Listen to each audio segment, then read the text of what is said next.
স্কুলৰ পৰা আহোঁতে ভাগৰে লাগি যায় গৈ ইমান দূৰ খোজকাঢ়ি আহিব লগা হয় আৰু লগৰ ছোৱালীও নাই সবে নিজৰ সাইকেল গাড়ী এইবোৰতে আহে আৰু আমাৰ স্কুলখনো ইমান দূৰ নহয় মোৰ ভৰি বিষাই গৈছে গৈ মই যে কেতিয়া সাইকেল চলাই স্কুললৈ যাম ভগৱানেহে জানে সাইকেল এখন বৰ দৰকাৰ এতিয়া সোনকালে মই হোটেল পাবগৈ লাগিব মায়ে চাগে অকলে কাম কৰি ভাগৰি গৈছে গৈ মই মাক সহায় কৰি দিব লাগিব আজি হাবিৰ মাজেৰে ঘৰলৈ যাওঁ তেতিয়া সোনকালে পামগৈ ৰাস্তাইদি এনেকে খোজকাঢ়ি আহি থাকিলে মোৰ ভাগৰো লাগিব আৰু দেৰিও হ'ব হাবিৰ মাজেৰে আহিলে সঁচাকৈ ইমান ভাল লাগে চাৰিওফালে ঠাণ্ডা বতাহ গছ-গছনিবোৰো চাই ইমান ভাল লাগে নহয় এই গছজোপা দেখো একেবাৰে শুকান হৈ আছে আৰু গুৰিটো দেখিলে এনেকুৱা লাগে যেন গছজোপা বহুত ডাঙৰ গছ কিন্তু পানীৰ অভাৱৰ কাৰণে গছজোপাত একো ডাল পাত একোৱে নাই যদি মই গছজোপা পানী দিওঁ তেতিয়া চাগে আগৰ নিচিনা ডাঙৰ গছ হৈ যাব আৰু বহুত পাত আৰু ডাল লাগিব কিন্তু পানী ক'ত পাম মোৰ ওচৰতো পানী নাই সেইটো এটা হাবিৰ মাজত জুপুৰি ঘৰ দেখিছো নিশ্চয় তাত কোনোবা থাকে তাৰ পৰাই মই পানী অকণমান খুজি গছজোপাক দি দিওঁ তেতিয়া গছজোপাও পানী পাব আৰু ডাঙৰ গছ হৈ যাব ঘৰত কোন আছে বাৰু পানী অকণমান দিব নেকি আছো আহা ভিতৰলৈকে আহা মই ভালকে খোজ কাঢ়িব নোৱাৰো ভিতৰলৈকে আহা তুমি কোন হয় তুমি তোমাক চোন আগতে মই ইয়াত কেতিয়াও দেখা নাই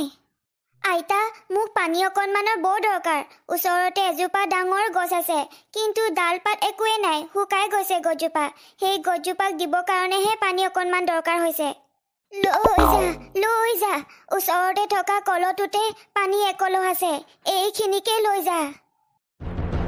ঠিক আছে আইতা মই এতিয়াই কলটো লৈ পানী দি আহোঁগৈ তাৰপিছত পুনৰ কলটো আপোনাক ঘূৰাই দিম গছত পানী দিবৰ কাৰণে ছোৱালীজনী ইমান দূৰৰ পৰা আহিছে বৰ ভাল ছোৱালী দেই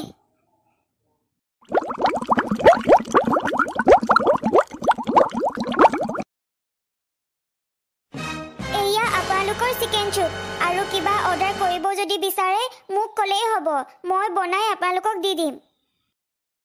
মই ক্ৰিমি পাস্তা এটাও অৰ্ডাৰ কৰিছিলোঁ সেইটো সোনকালে লৈ আনিলে ভাল পাম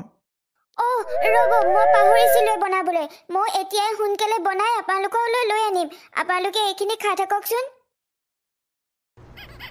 স্কুলৰ পৰা আহিলা স্কুলৰ পৰা আহোঁতে ভাগৰে লাগি যায় গৈ চাইকেল এখন থকা হ'লে সোনকালে পালো হ'লে কিন্তু মোৰ ওচৰত চাইকেলে নাই আজি সেইকাৰণে হাবিৰ মাজেৰে আহিছোঁ সেইকাৰণে অলপমান সোনকালে পালোহি নহ'লে ৰাস্তাইদি খোজকাঢ়ি অহা হ'লে বহুত দেৰি লাগিলহেঁতেন হ'ব দিয়া অহা মাহত মই চেষ্টা কৰিম তোমাক চাইকেল এখন কিনি দিবৰ কাৰণে মা আজি কি বনাইছা পাস্তা বনাইছো ক্ৰিমি পাস্তা অথনিয়ে অৰ্ডাৰ কৰিলে মই যে একেবাৰে পাহৰিয়ে আছিলোঁ সেইকাৰণে সোনকালে বনাই আছো এতিয়া যদি মালিকে গম পায় নহয় মোক যে বহুত গালি পাৰিব এইখন ৰেষ্টুৰেণ্টৰ আৰু নেক্সট টাইম কেতিয়াও নাহোঁ দেই অৰ্ডাৰ কৰিলে ইমান দেৰি লাগে সিহঁতৰ কেতিয়া খাম আমি ঘৰলৈকে যাবলৈ হ'লচোন আপোনালোকে খাদ্যবোৰ ভাল পাইছেনে যি বস্তু অৰ্ডাৰ কৰিছে সেই বস্তুখিনি সময়মতে পাইছেনে আপোনালোকে ভালেই পাইছোঁ খাদ্যবোৰ বৰ সোৱাদ লগাকৈ বনাইছে কিন্তু অৰ্ডাৰ কৰিলেহে বৰ পলম কৰে সোনকালে যদি আমাৰ অৰ্ডাৰবোৰ টেবুলত পায়হি তেতিয়া আমাৰ ভাল লাগিলেহেঁতেন পাস্তা বনাইছো ক্ৰিমি পাস্তা অথনিয়ে অৰ্ডাৰ কৰিলে মই যে একেবাৰে পাহৰিয়ে আছিলোঁ সেইকাৰণে সোনকালে বনাই আছো এতিয়া যদি মালিকে গম পায় নহয় মোক যে বহুত গালি পাৰিব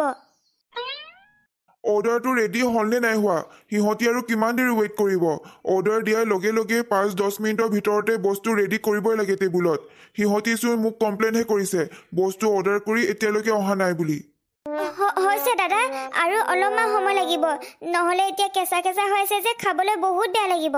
মই সেইবোৰ একো নাজানো এতিয়াই সোনকালে সিহঁতৰ টেবুলত পাস্তাখিনি ৰেডি কৰি দেগৈ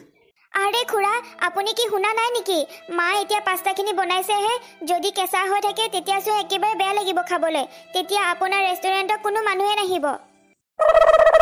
দাদা আপুনি মিছাতেই মহিলাগৰাকীক গালি দিছে হ'ব পাৰে পলম হৈছে কিন্তু যিখিনি বস্তু বনাই নহয় বহুত ধুনীয়া বনায় আমি যে খালে খাই থাকিব মন যায় এতিয়া পাস্তাটো যিহেতু দেৰি হৈছে আমি ঘৰলৈকে পেক কৰি লৈ যাম বুলি ভাবিছোঁ আপুনি খং নকৰিব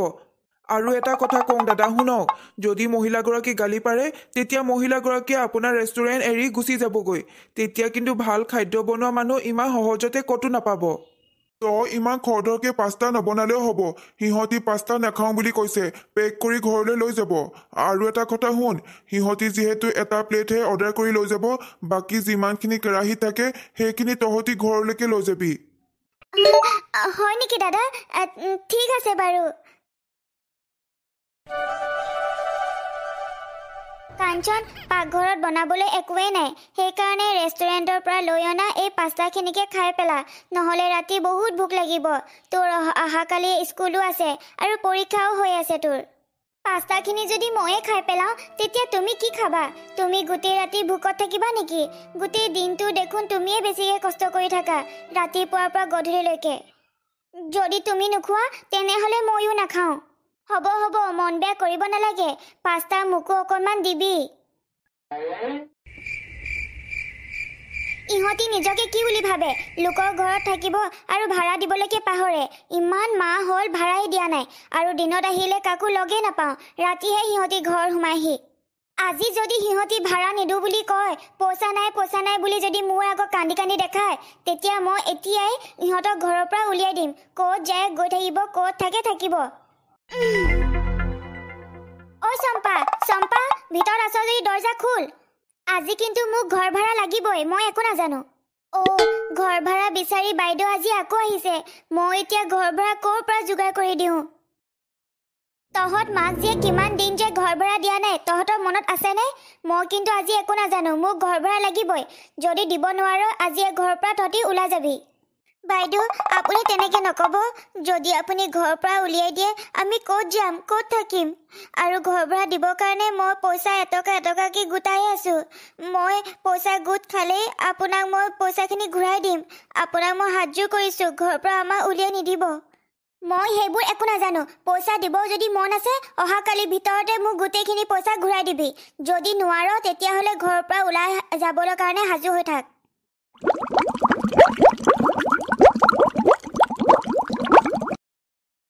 মই গছৰ পানী দি থকাৰ বাবে এতিয়া গছজোপাৰ ডাল পাত সকলো লাগিলে দেখিবলৈ বৰ ধুনীয়া লাগিছে আজিও চম্পা ইমান দেৰি অহা নাই ৰেষ্টুৰেণ্টলৈ কিমান বস্তু বনাবলৈ আছে তাই কি একো চিন্তা কৰা নাই নেকি এনেকৈ দেৰিকৈ আহি থাকিলে দেখোন মোৰ ৰেষ্টুৰেণ্টখন পানীতহে ডুবিব তাই এই ৰেষ্টুৰেণ্টৰ কথা একো ভাল চিন্তা নকৰে যেন পাইছোঁ আৰু মোৰ ৰেষ্টুৰেণ্টত 9টা বজাতে মানুহ আহে আৰু এতিয়া 10টা বাজি গ'ল মানুহ এতিয়ালৈকে 2-3জনমান ঘূৰিয়ে গ'লগৈ কিমান আৰু বহি বহি থাকিব তাইৰ কাৰণে দাদা শুনকচোন 1 ঘণ্টা হৈ গ'ল আপোনাৰ ৰেষ্টুৰেণ্টত কেৱল বহিবলৈ অহা নাই কিবা খাবলৈহে আহিছিলোঁ শুনিছিলোঁ আপোনাৰ ৰেষ্টুৰেণ্টৰ পাস্তা বহুত ধুনীয়া বনায় বুলি সেইকাৰণে খাবলৈ বৰ হেঁপাহতে আহিছিলোঁ কিন্তু 1 ঘণ্টা হৈ গ'ল ইমান দেৰি বহি বহি আমনি লাগি গ'ল আপোনাৰ সেই পাস্তা বনোৱা মানুহগৰাকী এতিয়ালৈকে অহাই নাই নে ইমান দেৰি কৰেনে এনেকৈ হ'লেচোন আপোনাৰ ৰেষ্টুৰেণ্টখন দেখোন পানীতহে ডুবিব মই এতিয়া নাখাওঁ ঘৰলৈকে যাওঁ ঘৰতে বনাই খামগৈ আৰু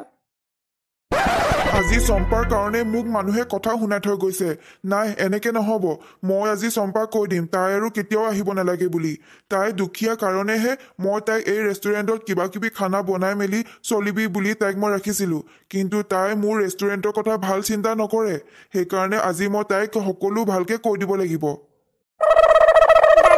আজিও অলপমান সময় পলম হ'ল বেয়া নাপাব মই এতিয়া ৰেষ্টুৰেণ্টত যিমানবোৰ খাদ্য বনাবলগীয়া আছে সকলোখিনি বনাই দিম চাহ চম্পা তহঁতৰ ঘৰৰ কোনো উপাৰ্জন কৰা মানুহ নাই সেইকাৰণে মই তোকে এই ৰেষ্টুৰেণ্টখনৰ দায়িত্ব দিছিলোঁ কিন্তু তই কিছুদিনৰ পৰা মই লক্ষ্য কৰিছোঁ সদায় দেৰিকৈ আহ এই ৰেষ্টুৰেণ্টলৈ আৰু এনেকৈ মানুহ ৰখি ভাগৰি যায়গৈ আজি 3জন মানুহ বহি বহি আমনি পাই গুচি গ'লগৈ আৰু এগৰাকীয়েতো মোক কথা শুনাই থৈ গৈছে সেইকাৰণে তোক মই ভালে ভালে কৈছোঁ তই আৰু এইখন ৰেষ্টুৰেণ্টত আহিব নালাগে মই খানা বনোৱা মানুহ বেলেগ ল'ম দাদা তেনেকুৱা নকৰিব মই এখন ৰেষ্টুৰেণ্টৰ পৰাই চলি আছোঁ ছোৱালীজনীকো পঢ়াই আছোঁ আপুনি তেনেকুৱা নকৰিব নাই মই তোৰ এতিয়া এটা কথাই নুশুনো তই এতিয়া যাব পাৰ আজি ৰেষ্টুৰেণ্ট মই বন্ধ কৰিছোঁ তহঁতি আজি ঘৰত সোমাব নোৱাৰ। মই তহঁতক এসপ্তাহ দিন সময় দিছিলোঁ, কিন্তু নাই, তহঁতি দেখোন মোক 1 টকা এটাও দিব পৰা নাই। এনেকে মই আৰু মোৰ ঘৰখন তহঁতক ভাড়া দি ৰাখিব নোৱাৰোঁ। তহঁতি এতিয়া ক'ত থাক থাকিবি, মোৰ ঘৰত কিন্তু এটা খোজো নিদিবি। বাইদেউ, এনেকুৱা নকৰিব।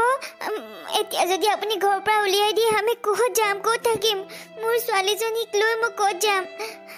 আৰু মই এসপ্তাহ দিন ধৰি ৰেষ্টুৰেণ্টত কাম কৰিছোঁ আৰু লগতে মানুহৰ ঘৰতো কাম কৰিব লৈছোঁ নতুনকৈ। পইচা মোক এমাহৰ ভিতৰতহে দিব। তেতিয়া মোক পইচা দিয়াৰ লগে লগে মই আপোনাক দি দিম পইচাখিনি। কি আৰু এমাহ দিন মই ৰখি থাকিব লাগে পইচাখিনিৰ কাৰণে? নাই নাই নাই নাই, মই আৰু তহঁতক মোৰ এই ঘৰখনত ভাড়া দি ৰাখিব নোৱাৰোঁ দেই। তহঁতি যিমান পাৰ সোনকালে মোৰ আগৰ ঘৰ ভাড়াখিনি ঘূৰাই দিবি, তাৰপিছত ক'ত থাক থাকিবি, কিন্তু মই আজিৰ পৰা মোৰ ঘৰত থাকিব তহঁতক নিদিওঁ। মা, ব'লা, আৰু কাকতি মিনতি কৰিব নালাগে, কাৰণ আমাৰ ঘৰ নহয়, বেলেগৰ ঘৰ হয়। কিয় আমাক বিনা পইচাত ৰাখিব বাৰু? তুমি নিজেই চিন্তা কৰাচোন। আমাৰ গাতে ভুল, আমি পইচাখিনি সময়মতে দিবই নোৱাৰিলোঁ। এতিয়া ব'লা, আমাক ভগৱানে য'তেই ৰাখে তাতে থাকিব লাগিব। ব'লা, আমি ক'ৰবালৈ যাওঁগৈ, ব'লা।